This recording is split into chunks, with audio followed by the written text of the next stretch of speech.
Bonjour à tous. Allez, on est bon. Une petite demi-heure de retard, c'est pas très grave. On va y aller quand même.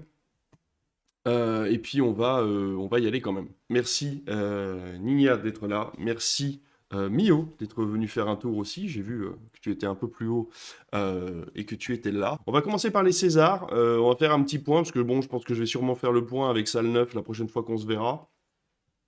Donc on va peut-être pas trop en parler, puis peut-être voir avec David aussi pour le prochain Critflix. Ouais, voilà. Voilà, voilà. Donc, je ne vais pas trop en dire, mais voilà, juste pour dire que bon, bah, les Césars, il y a du bon et du moins bon de mon côté, hein, c'est totalement subjectif. Je pense qu'il y aurait des Césars qui auraient pu être gagnés par d'autres personnes. Il y a des Césars, je suis très content qu'ils aient été gagnés par les lauréats concernés. Voilà, après, bon, le Comte de Monte-Cristo, malheureusement, est reparti un peu bredouille, comme L'amour ouf également. Mais c'est pas très grave. Et puis c'était surtout, comment on appelle ça?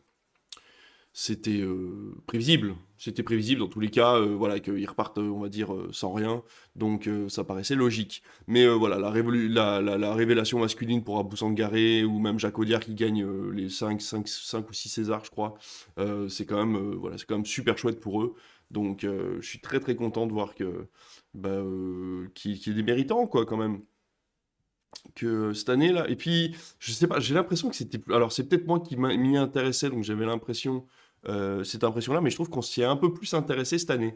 Je trouve que voilà, les gens un peu lambda sont un peu plus intéressés au César. Nous, on a des retours aussi, des personnes qui savent qui a gagné les Césars et qui, du coup, veulent revoir les films ou voir les films qui ont gagné les Césars. Donc, possibilité peut-être de repasser des vieux films, enfin, des vieux films. Hein, les films lauréats, du coup, au cinéma.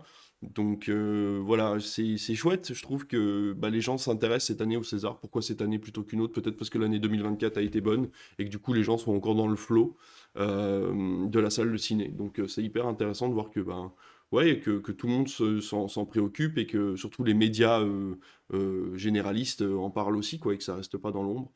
Donc ça, c'est plutôt cool. La cérémonie, par contre, était un peu cringe, hein. On va pas se mentir, comme à chaque fois. C'est des textes qui sont écrits un petit peu sur le côté. On a l'impression qu'ils n'ont pas trop le temps. Ils suivent leur prompteur.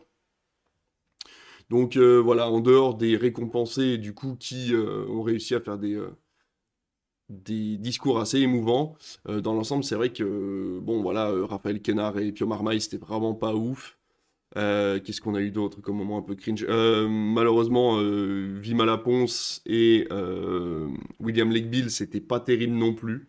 J'ai pas trouvé ça fou non plus. Vincent McCain, c'était un peu compliqué. Voilà, Jean-Pascal Zadi, forcément, a sauvé les meubles. C'était quand même vachement chouette. Et puis voilà, deux, trois autres moments. De toute façon, les moments pas cringe, vous les verrez en replay sur les réseaux.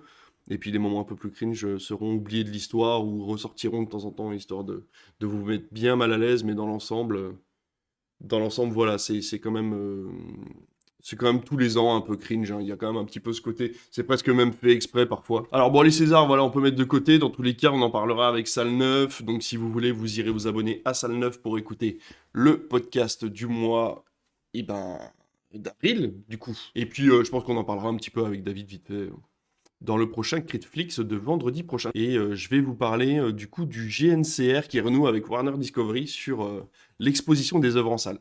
Alors, c'est une histoire qui se passe en deux temps. Dans un premier temps, il y a eu gros râlage de la part de la CID, comme d'habitude. La CID, c'est l'Association pour les cinémas indépendants et sa diffusion. Le GNCR, c'est le Groupement national des cinémas de recherche.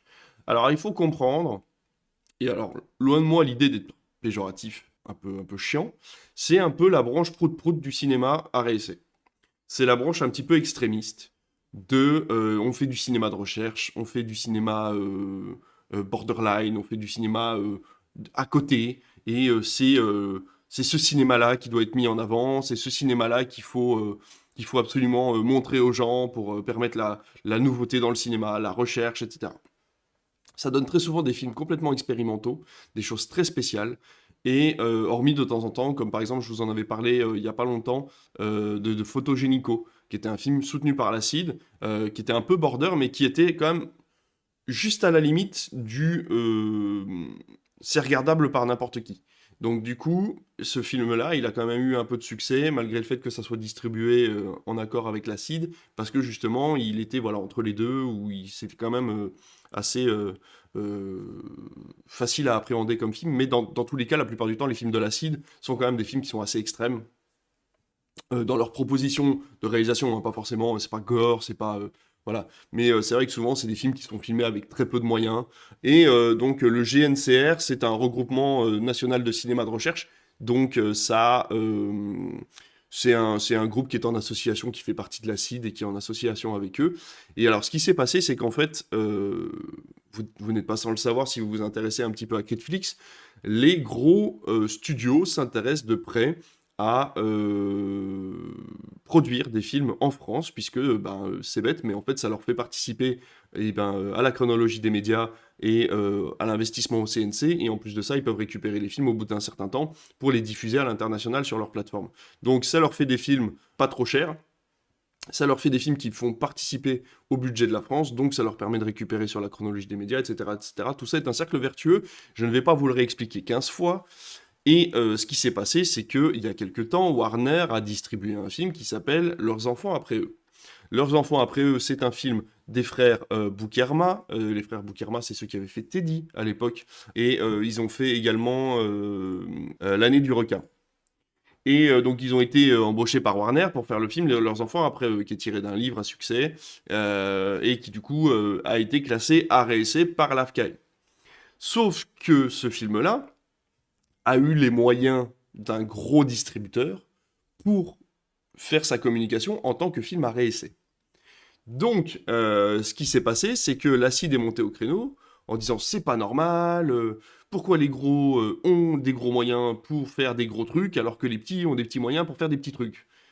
Et malheureusement, Warner sortant ce film-là à ce moment-là, et ben Warner s'est fait attaquer directement par l'acide et par le GNCR en disant que les exigences de programmation étaient intenables pour qui veut proposer d'autres titres et qui tendent également à exclure les cinémas d'un ou deux écrans incapables de soumettre à de telles conditions. Il faut savoir que les films mono-écran, que ça soit pour des gros films ou pour des films à réessai, on ne peut pas prendre une sortie nationale. C'est impossible.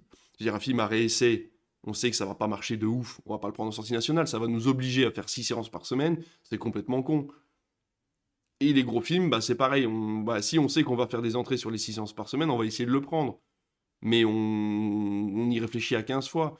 Donc c'est vrai que moi, en tant qu'exploitant de petite exploitation, leurs enfants après eux, je savais très bien que j'allais pas le prendre en sortie nationale, comme n'importe quel film à réessai qui sortirait et qui nous ferait 2 ou 3 entrées par séance. Tu vas pas le prendre sur 6 séances dans la semaine, ça va pas te bouffer toute ta journée ou toute ta semaine pendant, parce qu'en plus il faut le tenir sur 4 ou 5 semaines, donc tu vas pas t'emmerder à prendre ça alors que tu sais que ça va pas faire d'entrée. Et donc l'acide s'est un peu engueulé avec Warner en disant que voilà. C'était pas juste, etc., etc. Sauf que Warner a répliqué en disant bah écoutez, nous on est un peu emmerdés parce que personne n'a contesté nos demandes qui n'ont pas l'air d'avoir choqué les exploitants, à part une seule salle municipale en périphérie. Ce sont des pratiques régulières pour un film de l'ampleur de leurs enfants après eux. Eux, ils ont vu là-dedans une possibilité de diffuser un film tout à fait normal, avec forcément la chance que ce film-là a été classé à réessai parce qu'il le méritait, parce que la commission a décidé qu'il avait le droit d'être classé, peu importe que ça soit un film Warner ou pas. Donc, ça a chauffé dans les fonds de couloir parce que le GNCR a dit ouais Warner, gna gna gna. Warner il a dit bah non, nous on n'y peut rien. Je veux dire, on a fait une sortie normale, le film est classé RSC, c'est pas de notre faute. Le GNCR et la CID s'entendent plus. Donc en gros, il faut comprendre par là que la plupart des films Warner qui devaient sortir peut-être dans les cinémas des exploitants qui sont liés au GNCR ou à la CID avaient peut-être plus accès aux films de chez Warner. Ça c'est possible. Et donc, du coup, je pense qu'au bout d'un moment, ils se sont dit, tiens, ça chauffe un peu, ça fait quand même vachement d'entrées en moins de ne pas avoir les films Warner.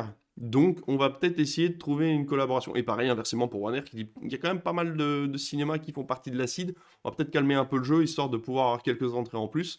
Parce que c'est quand même con d'être dans certains cinémas et que ça marche pas. Donc, ce qui s'est passé, c'est qu'il y a eu un rapprochement, en fait, ces derniers jours. Et c'est ça donc, dont je voulais parler, parce que c'est important quand même de comprendre ce qui se passe dans les fins fonds en fait de l'exploitation cinématographique et que c'est pas juste tu me prêtes un film, je passe ton film, on fait des entrées, on divise 50-50, merci, au revoir. Il y a plein d'accords en fait qui se font avec des associations diverses et variées soit au niveau global national, soit au niveau régional. Et c'est intéressant en fait de pouvoir étudier ce genre de trucs. Donc en février 2025, il y a eu une réunion de conciliation entre Warner Discovery et le groupe national de cinéma de recherche, donc le GNCR.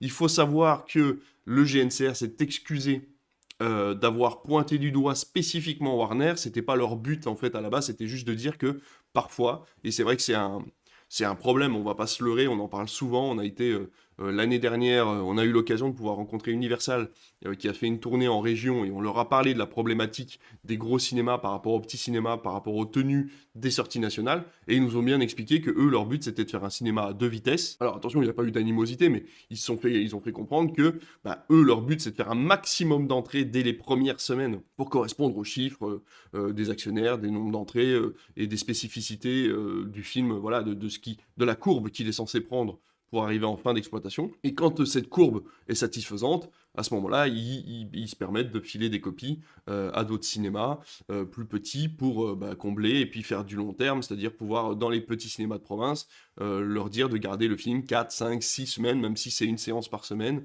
à la différence d'un gros cinéma, d'un multiplex qui va devoir le diffuser en plein programme, donc c'est-à-dire toute la journée, pendant 2 semaines, etc., etc. Donc c'est pas les mêmes conditions, mais du coup ça exige que nous on ne prenne pas le film en sortie nationale, hormis conditions particulières, films particuliers, etc., etc. Tout ça, ça commence à changer quand même. Enfin, en tout cas, nous, de notre côté, ça se passe plutôt bien. À chaque fois qu'on demande une sortie nationale, tant qu'on a un autre cinéma qui est en accord avec nous, qui est pas trop loin, on arrive à faire l'équivalent d'un plein programme et ça botte bien les cinémas, surtout qu'avec le numérique maintenant, bah, on peut passer les films un peu comme on veut, dans les cinémas qu'on veut. Donc voilà, il y a des deals qui se font entre distributeurs et exploitants qui fonctionnent plutôt bien. Donc voilà, là-dessus, on n'a pas trop de soucis. Le GNCR et Warner se sont rencontrés au CNC, suite à des tensions provoquées, donc, comme je vous l'ai expliqué, en novembre 2024. Donc c'était quand même il y a un certain temps. Et cette tribune dénonçait les conditions d'exploitation, donc ça je vous l'ai expliqué. L'objectif de la réunion était de rétablir un dialogue constructif et des relations commerciales apaisées. Le GNCR a exprimé ses préoccupations concernant l'avenir de la diffusion des films tout en reconnaissant que l'attaque ciblant spécifiquement Warner pourrait être perçue comme stigmatisante. Les deux parties ont convenu de l'importance d'une concertation entre tous les acteurs de la diffusion cinématographique en salle et un appel déjà formulé par Warner en novembre. Donc ça prouve bien que voilà, ils sont en train de trouver un accord pour pouvoir recommencer la diffusion de façon apaisée et normale dans tous les cinémas de France. Il faut savoir que Warner reste un acteur majeur de la distribution et de la production en France. Ils distribuent et produisent de plus en plus de choses ici en France. Encore une fois, c'est un avantage énorme pour eux, en fait, de pouvoir récupérer ces trucs-là. Parce qu'en fait, il faut savoir que les films et les séries françaises sur les plateformes, ça fonctionne de ouf. Ça fonctionne de ouf. Pourri gâté, c'est l'exemple type du genre de film qui n'a pas fonctionné en France au cinéma et qui bat tous les records sur les plateformes internationales et particulièrement outre-Atlantique, donc aux États-Unis, sur Netflix par exemple, qui avait racheté les droits pour le diffuser, et ça a eu un succès de fou. C'est resté numéro 1 dans le top 10 des trucs regardés sur Netflix pendant plusieurs semaines en fait. Donc il faut bien comprendre que ces productions-là, ça ne coûte pas très cher comparé à une production américaine, ça ne coûte pas très cher de la produire en France, la plupart du temps des comédies. Eux, ils sont soumis à la chronologie des médias en France, mais pas sur les autres territoires. Donc en fait, à partir du moment où le film est sorti en salle ici en France, eux, ils récupèrent le film, ils le foutent sur les plateformes des autres pays, et ils se font du blé avec ça. Enfin, ils se font du blé. Vous savez ce que c'est. Enfin, voilà, c'est un abonnement tous les mois, mais en gros, ils font du contenu sur leur plateforme grâce au système français. Et c'est pour ça que ça marche aussi bien. Et c'est pour ça que Disney se lance à cœur perdu là-dedans. À corps perdu? À corps perdu ou à cœur perdu? À corps perdu. À corps perdu là-dedans, parce que, en fait, ils ont vu que c'était hyper intéressant de pouvoir donner un max de blé pour produire un max de trucs en France et pouvoir le foutre sur Disney+. Ça fait du contenu, je vais pas dire gratuit, mais ça fait du contenu à pas cher, avec en plus des avantages fiscaux sur le long terme. Donc ça, c'est super. Par contre, il faudra qu'on revienne un jour sur le système de publicité de Disney+, actuellement, qui commence à dire Hey, Captain America, c'est disponible dans 9 mois sur Disney+. Bah non, en fait, pour l'instant, il est au cinéma. Donc, dites, pour l'instant, allez le voir au cinéma. Et puis, quand il sera plus au cinéma, vous pourrez dire, hey, ça sera disponible dans 6 mois sur Disney+. Mais quand il vient de sortir au cinéma, les gars, c'est pas cool, en fait, de dire, bah, il sera que dans 9 mois sur Disney+. Du coup, allez pas le voir au cinéma, il sort dans 9 mois sur Disney+. Mais non, ça, c'est pas une bonne idée, en fait, du coup. Voilà, vous êtes en train de vous tuer, vous êtes en train de tuer le système juste après avoir signé des accords. Donc ça, c'est vraiment pas cool, pas cool. Mais on le savait, hein, de toute façon. Enfin, nous, David et moi, on le savait. On avait déjà flairé le truc. On savait bien qu'il y avait un truc sous-jacent qui était pas bon. Je vais revenir dessus. Vous allez dire que je l'aime pas, mais je vous jure que je l'aime bien, moi, ce gars-là. Mais Kian Kojandi qui débarque avec des merci Disney+, merci Disney+, merci Disney+. Tu regardes la fin du premier épisode, le truc est coproduit avec TF1. Donc pourquoi personne remercie TF1 qui a dû balancer un chèque qui devait quand même être pas si petit parce qu'ils ont la diffusion à peine un an après l'exclusivité Disney+. Donc pour que la fenêtre soit à peine de 12 mois, ils ont dû lâcher quand même un sacré chécos pour récupérer Bref 2 dans un an. Moi je dis ça, je dis rien. Mais voilà. J'aimerais bien être dans les petits papiers quand même des contrats qui ont été signés pour Bref 2, parce que il y a quand même des trucs. Moi, je trouve ça bizarre. Vous allez dire que je suis un petit peu suspicieux et que c'est pas normal de faire une fixette comme ça sur cette histoire de Bref 2. Mais moi, je trouve ça quand même vachement bizarre. Alors que Canal+ ait refusé le dossier parce qu'en ce moment, ils sont dans la mouise financièrement, ça m'étonne pas. Je vais tourner en boucle, après je vais reparler de Bolloré, je vais parler de C8, je vais reparler de Canal+, je vais reparler de tous les gens qui disent que Canal+, c'est Bolloré. Plus je m'y intéresse, plus je m'y enfonce, plus je me rends compte que Bolloré, il a pas beaucoup de... Il a pas beaucoup de prise de décision au niveau de Canal+. Hein. Alors, effectivement, quand il a racheté Canal+, il a fait beaucoup de mal, ça c'est sûr. En arrêtant les guignols, en arrêtant le journal, etc., etc. Mais quand on voit ce que diffuse Canal+, les programmes qu'il propose, que ça soit Click, Le Cercle, enfin, il y a une liberté de parole qui est pas du tout la pensée de Bolloré sur Canal+. De là à penser que Bolloré, alors Bolloré a des ronds dans Canal+, il gagne de l'argent avec Canal+, ça c'est sûr et certain, mais de là à penser qu'il a de l'influence sur Canal+, à réfléchir. À réfléchir, faut, voilà. Je pense qu'il en a moins que ce qu'on pense. Ou en tout cas, il s'y intéresse moins que ce qu'on pense. Mais bon, bref, là n'est pas la question. En tout cas, voilà. Donc ça, c'était la première news, c'était de vous dire que effectivement, il y avait eu une petite dispute entre Warner et un groupuscule d'exploitants français qui faisait que bon, bah, il y avait quelques lacunes au niveau de la pratique et de la diffusion des films là depuis quelques mois en France entre Warner et les salles et que ça pouvait poser problème et que finalement c'est en train de s'arranger tout doucement parce qu'ils ont bien compris que des deux côtés c'était quand même compliqué si ils diffusaient plus les films dans les salles et s'ils acceptaient plus les films de Warner dans leurs salles. Donc voilà. Ça, c'était la petite première news, et on va ensuite pouvoir passer à la grosse news. Cette grosse news qui est pas vraiment une news, enfin, c'est une news, mais je voulais surtout faire un espèce de sujet global, et je voulais qu'on parle de Webedia. Webedia, c'est une grosse entreprise dont on entend parler, le nom ressort de partout, à partir du moment où on regarde YouTube, on s'intéresse à Twitch, aux gros Twitchers, etc.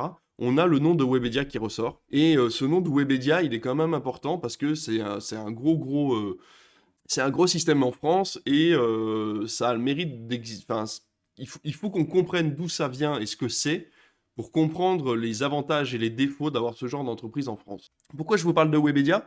Parce que ça vient de changer de patron. La Webedia France, enfin Webedia, le groupe Webedia, vient de changer de patron à la suite d'un petit souci, puisque bah, Webedia était à vendre, tout simplement. Webedia était à vendre en fin 2023 ou 2024, je ne sais plus. En 2025, et ben ça a capoté. Ils n'ont pas réussi à trouver d'acheteurs, donc ils sont partis. Ben, voilà, donc ça s'est pas fait. Et donc ben, ils ont dit bah, c'est de la faute du directeur général, Cédric Siré. Donc Cédric Siré, ils ont dit bon bah écoute, tu t'en vas. Et puis du coup ils cherchent ils ont mis une nouvelle personne à la place. Voilà.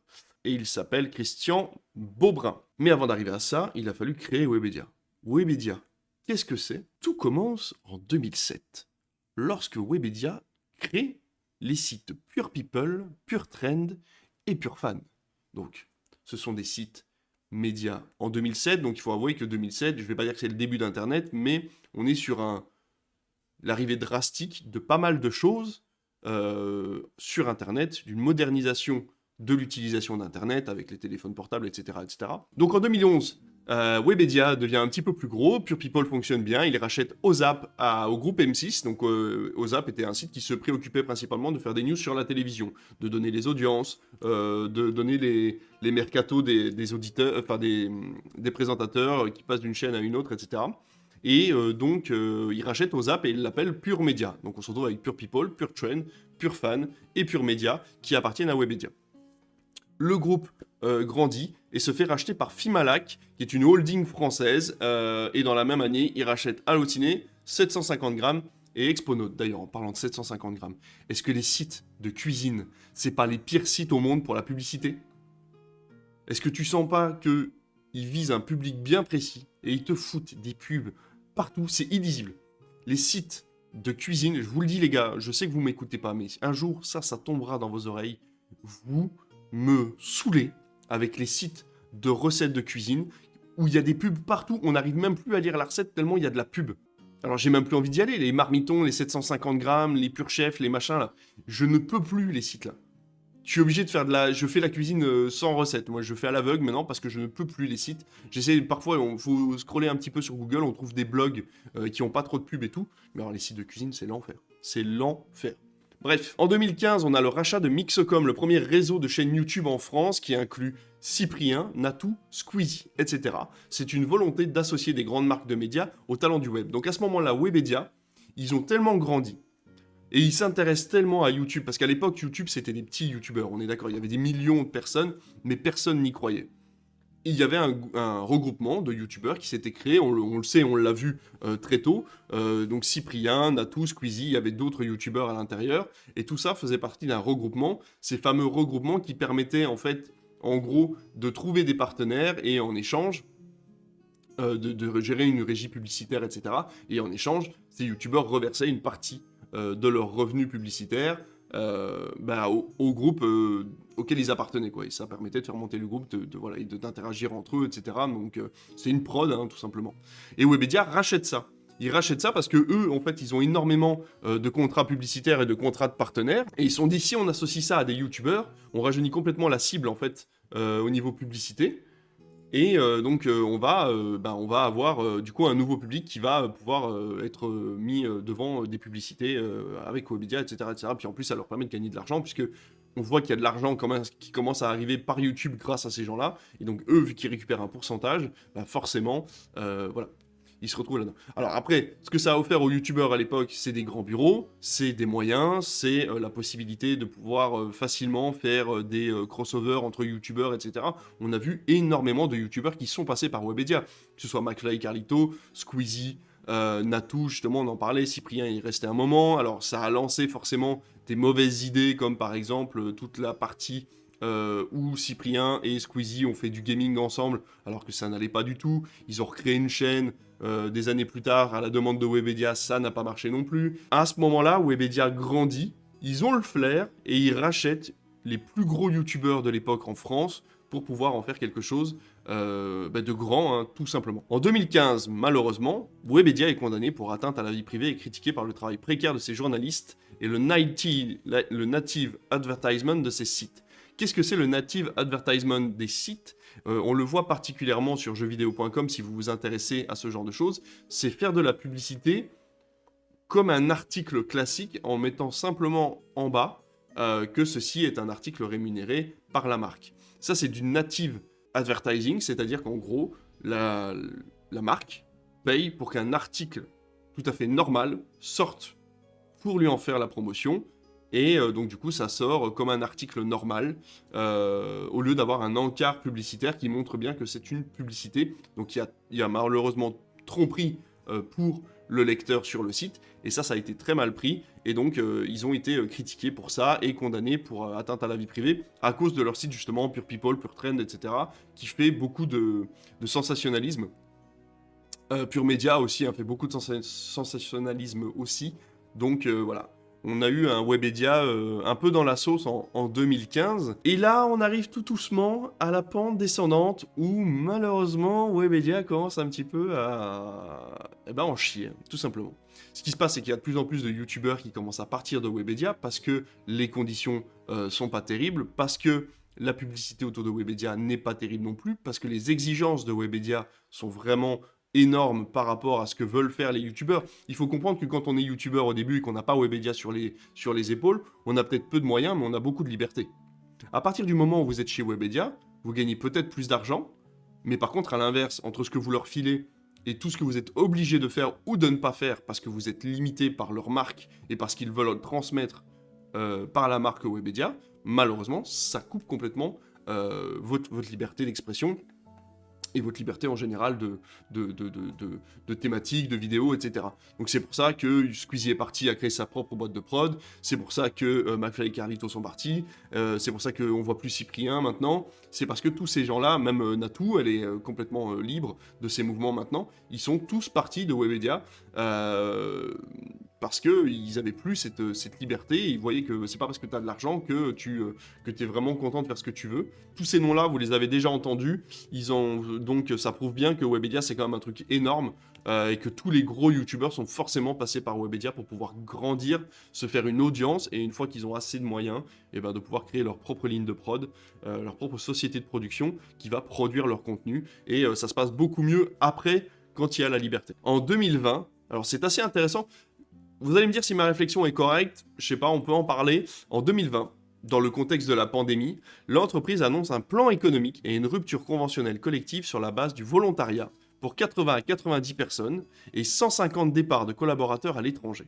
Et alors moi, ce qui me fait rire, c'est qu'on est d'accord que c'est un média en ligne. Si tu demandes à tes employés de travailler de chez eux, ça change assez peu de choses quand même. Parce que des articles, ils sortiront quand même. T'as juste à les relire à distance, t'es pas obligé de les mettre dans un open space. Est-ce que vraiment la pandémie était une bonne excuse pour demander à 90 personnes de se barrer? C'est la réflexion que j'ai eue, je me suis dit tiens, je trouve ça un peu bizarre moi de mon côté. Donc ouais, on est sur un truc où Webedia en fait, bon, là je pense que vous l'avez compris, Webedia ça a jamais été les gentils du game. Hein. Ça a toujours été des mecs qui étaient dans le sensationnalisme, dans le fait d'aller chercher des informations qui vont mettre mal à l'aise les gens, ils sont un petit peu dans le putaclic pur et simple, et surtout dans l'encart publicitaire à foison. Le but, c'est de gagner gros de blé sur le dos des gens. Et en tout cas, moi, c'est ce que j'ai compris en lisant les articles et en allant chercher les infos, c'est vraiment ce que j'ai compris. Il faut savoir que Webedia, du coup, à ce moment-là, c'est les patrons d'Allociné, c'est les patrons de jeuxvideo.com, comme je vous l'ai dit. Voilà, c'était vraiment de l'encart publicitaire à mort, il y avait de la pub tout le temps, c'était vraiment terrible. Et alors, à savoir que donc je voulais arriver à ce niveau-là, c'est que Allociné, jeuxvideo.com, etc., c'est des sites qui se sont retrouvés face à ce fameux mur de cookies. Qu'on a encore maintenant, hein. C'est-à-dire qu'au lieu de vous proposer d'accepter ou de refuser les cookies, c'est soit vous acceptez les cookies, soit vous payez 1 euro par mois pour avoir accès au site sans publicité. Et ça a été très mal vu, hein, bien évidemment, par la plupart des personnes qui consultaient ces sites-là, et encore aujourd'hui, hein, c'est très mal vu, mais ils continuent quand même à faire ça, parce que ils considèrent que voilà, entretenir un site internet, ça a un coût, et que ce coût, il est répercuté sur le spectateur, enfin sur le lecteur, sur l'internaute. Oui, l'internaute. Voilà, c'est le plan de Webedia, d'essayer de se faire un max de blé dès qu'il y en a la possibilité, et de jamais en perdre surtout. Donc ça semble complètement aberrant, mais il y a énormément de sites qui arrivent encore à gagner de l'argent avec des encarts publicitaires, même quand vous refusez les cookies, hein, faut bien comprendre ça. Hein. Il y a des cookies essentiels que, même si vous les refusez, tous les cookies que vous refusez sont pas forcément des choses qui qui vont vous faire du mal à votre ordi, etc. C'est juste que voilà, parfois il y a des cookies non essentiels, et ça ne les empêche pas de récupérer certaines de vos données dans tous les cas, et de pouvoir les revendre à des encarts publicitaires. Et puis encore une fois, il y a de la pub sur le site. Les cookies, ça n'empêche pas la pub. Hein. Donc ils font déjà assez de blé avec la publicité sur leur site sans devoir s'occuper de ce que rassemblent les cookies et des données qui seront vendues aux autres. Mais voilà, effectivement, le ciblage de la publicité, je pense que du coup, la grille tarifaire, si la pub est ciblée, est pas du tout le même que si elle ne l'est pas. Comme TF1, qui vend un encart publicitaire beaucoup plus cher sur le segment du 21h que sur le segment, je sais pas, de 6h du matin. Parce que la cible n'est pas la même, et ils savent très bien qui est devant la télévision à ce moment-là, et que s'ils ont les données, ils peuvent te permettre de vendre un truc ciblé, et donc plus cher. Mais c'était, voilà, ça a été encore une affaire, donc, comme je vous l'ai dit, là, depuis 2015, Webedia est vraiment sur la pente descendante à prendre mauvaise décision sur mauvaise décision, à se retrouver avec vraiment une image très sombre, et c'est vraiment pas ouf.